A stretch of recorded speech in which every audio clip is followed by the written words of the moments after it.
Shalom Aleichem. My name is Chava Willig Levy. Welcome to my world.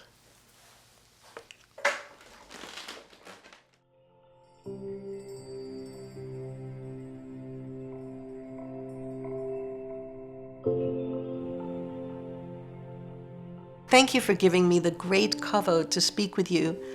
I want to tell you about a mischievous little girl, the great-granddaughter of Rav Usha Anshel Perelman, Gabbai of the Shinova Rav.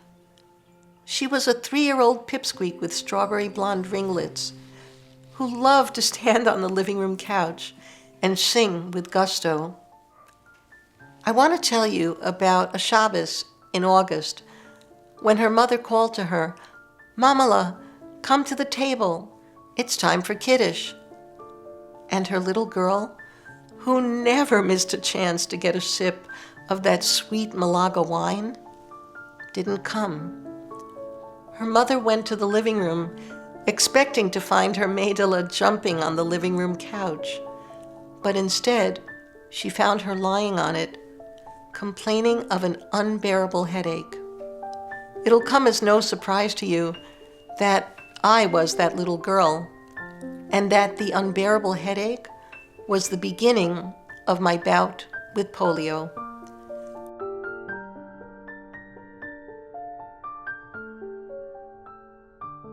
Within 3 days, I was hanging precariously between life and death. It had hardly been a fair match. I was a 3-year-old Pitzela, my opponent, a world traveler with billions of conquests to his name. He had caught my parents unawares that summer because just 4 months earlier, on April 12, 1955, a Jewish doctor named Jonas Salk had made it official. His polio vaccine worked. Reporters asked him, "Who owns the patent? It would make you a millionaire." And Dr. Salk replied, "Who owns the patent? Well, the people, I would say. There is no patent. Could you patent the sun?"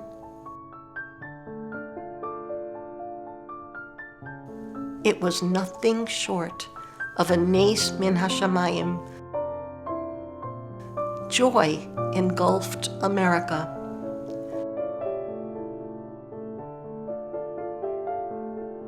But April's euphoria turned into anguish in August when over 28,000 children contracted polio. I was among them. And why? Simply because the polio vaccine wasn't distributed fast enough. The doctor told my parents, "I'm sorry, but your daughter has 2 kinds of paralytic polio, spinal and bulbar." "But what does that mean?" they asked in anguish. The doctor replied, "The spinal polio has paralyzed her arms and legs. In addition, the bulbar polio has paralyzed her breathing muscles. That's why we've had to place her in an iron lung." A few weeks later, the doctor said, "I'm sorry, but in addition, your daughter will have a severe curvature of the spine, affecting both her back and her neck." My parents exclaimed, "But she looks perfectly straight." "That may be true now," he replied, "but because her left side is somewhat stronger than her right, severe scoliosis will be increasingly apparent as she continues to grow. If left unattended, severe scoliosis can restrict your daughter's breathing further and even crush her rib cage, resulting in a shortened lifespan."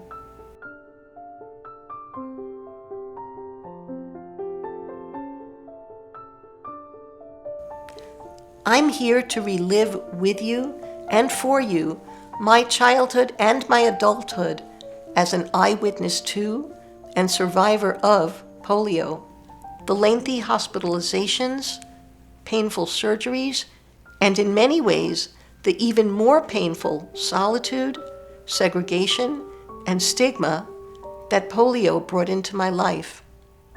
Still, I don't want you to think that I'm an unhappy person. I consider myself a polio survivor, not a polio victim. But I did know a polio victim. She was a frum girl in the hospital with me. Her name was Blanca.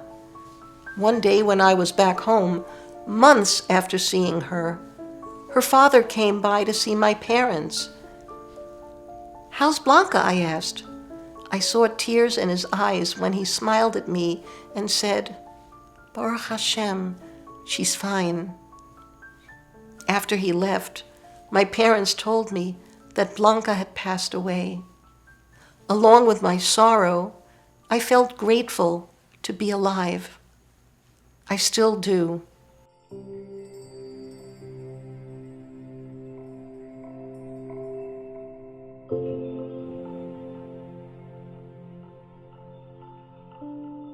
They say that a picture is worth 1,000 words, so I thought you might find it interesting to see what happens when children pass me in the street, point, and ask, "Mommy, what's wrong with that lady?"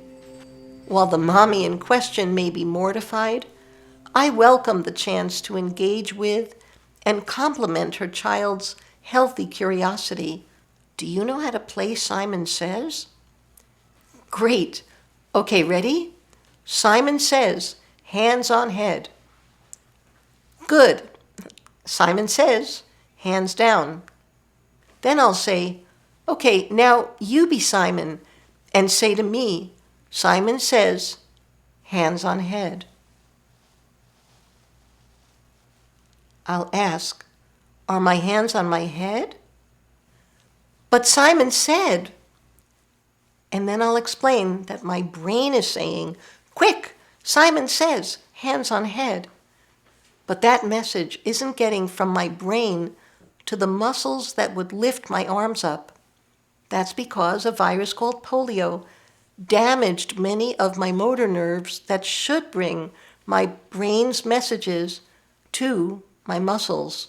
I relish those opportunities to acquaint young people with my disability and, as a result, watch their instinctive withdrawal turn into wonderment.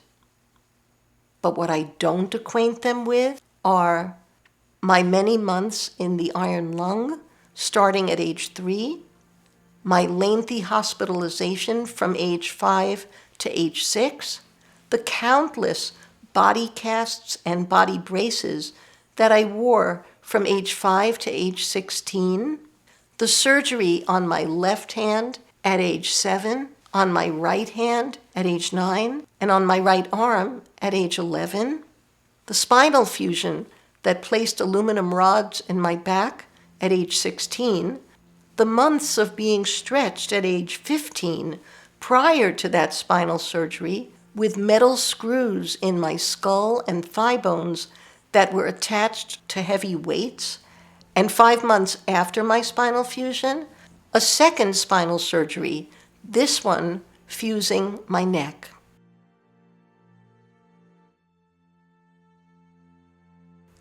You might think, as I did, that by the time I turned 17, everything would remain the same, that my disability, although severe, would not change.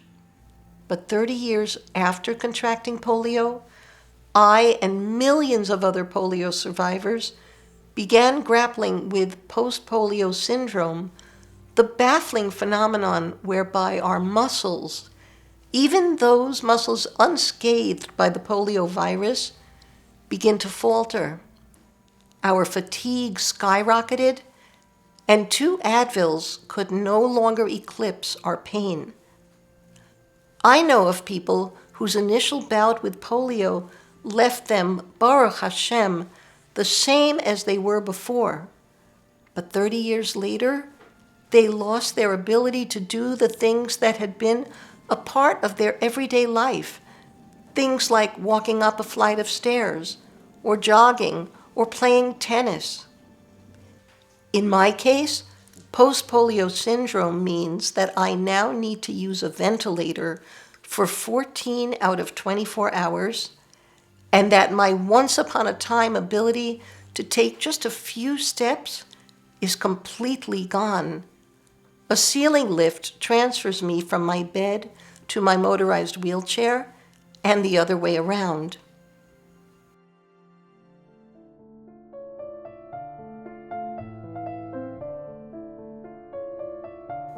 I began my remarks by thanking you for giving me the great kavod to speak with you.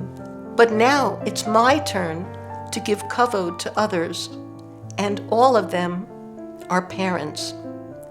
First, I want to pay tribute to my parents, Zichronam Livracha, who, like millions of others, lived in fear of polio and then faced and overcame the frightening nisayon of watching polio paralyze and almost kill their 3-year-old Maidala. I'll always be grateful to them for raising me and my siblings in a home filled with optimism and emunah. But second, I want to pay tribute to each and every one of you, parents who, the way I see it, are facing an even greater nisayon, because, unlike my parents, you have not witnessed year after year the devastation polio can inflict. Because of that, it takes an even greater level of emunah for you to make sure that your kinderlach get the polio vaccine. For my parents, it was a no-brainer. For you, polio might be a forgotten historical footnote. I'm asking you to remember that footnote, because there is one thing that each of you have in common with my parents. You love your children more than life itself. And finally, I want to pay tribute to one more parent, Avinu Shabashamayim, who sent so many miracles my way. A body that, from the chin up, works just fine.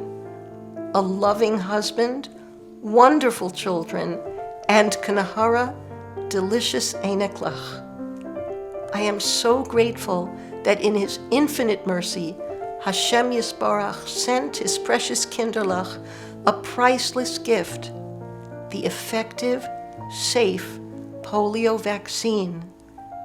And if I listen carefully, I can hear Him say, "Take it, don't turn away."